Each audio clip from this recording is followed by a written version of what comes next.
Well, so I got released by Detroit, and my agent was, I think they were called Advantage out of Washington, and but my real agent was Coach Smith.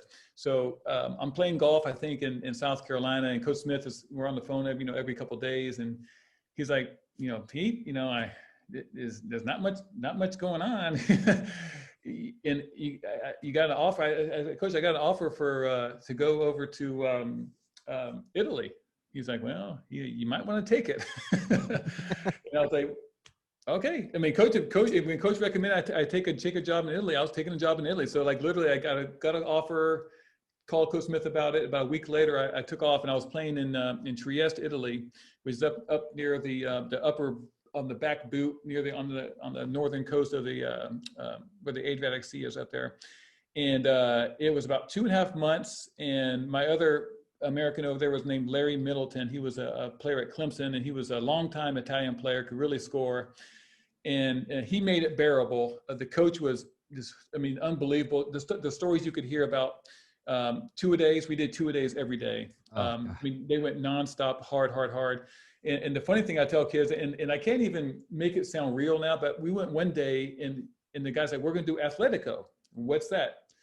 It's like weights. They called it Athletico. And we went in this gym, we're doing some weights, and he goes, all right, everyone line up. And you see that wall down there? It's about 30 yards away. He goes, there's a big mat. He goes, run into the wall as hard as you can.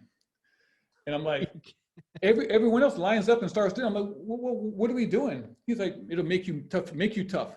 And I ran. He goes, run full speed and just run into the wall, like literally run into the wall. And I did it, and I kind of pulled up. He's like, no, don't stop. I'm like, what is going on here? Like, who has a drill when you run into a wall? I've never heard of this.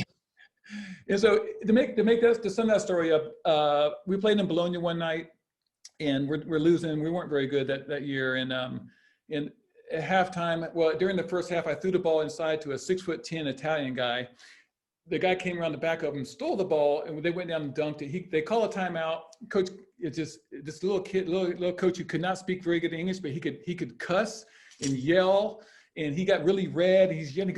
He goes, you threw the ball to shit player. Tonight I kill you. And he told me he's going to kill me. And it wasn't like, oh, I'm going to kill you. Like he threatened to kill me. He literally threatened to kill me. Wow. And I remember after the game, I was like, I went into took a shower, called my wife back into Trieste. I said, Monique, I said, when I get back, just pack everything up. We're out of here.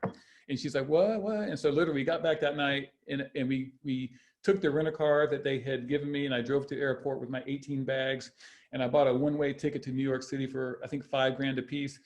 And we were gone. And my agent, the coach, everyone was like, what, and I'm like, dude, you threatened to kill me, like literally threatened to kill me in a game. I said, I don't love the game this much. No, that's I'm just going to go on a limb and guess you don't keep in touch with that coach, or he No, Virginia. I remember his name though. And he always, now after what happened following that, he always said, I know why he left. He left because he had a deal with Houston.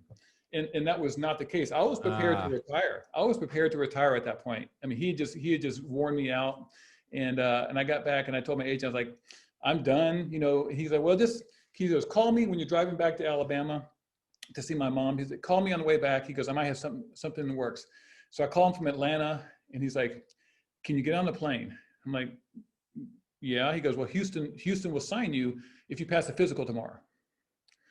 I'm like, okay. I didn't have to twist my arm too bad. Like I was like, okay, no problem. So my girlfriend at that time took my truck back to Alabama. I flew to Houston, worked out for Jim Boylan, who's now the Chicago coach, worked out for him, signed the next day, for whatever minimum it was. And I think we had a game 2 days later, and I was in uniform. So that's an unbelievable story.